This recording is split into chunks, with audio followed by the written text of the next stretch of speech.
108வது காதல் கதை அப்படின்னு ஒரு கவிதை இருக்கு. அந்த கவிதை என்னன்னா, 2 பேர் பஸ்ல போறாங்க. இதான் கவிதை.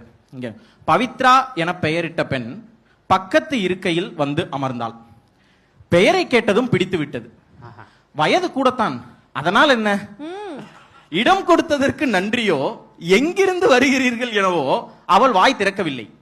எப்பொழுதும் இதே பேருந்து தானா, எப்பொழுதும் இதே நேரம் தானா, நானும் கேட்கவில்லை.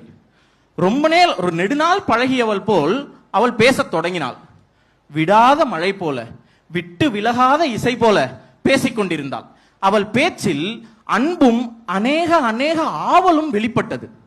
திடீரென அவளுக்கான நிறுத்தம் வந்ததும் இறங்கிக் கொண்டாள். பெண் எனப்படுபவள் நிறுத்தம் வந்ததும் இயல்பாக இறங்கிக் கொள்கிறாள்.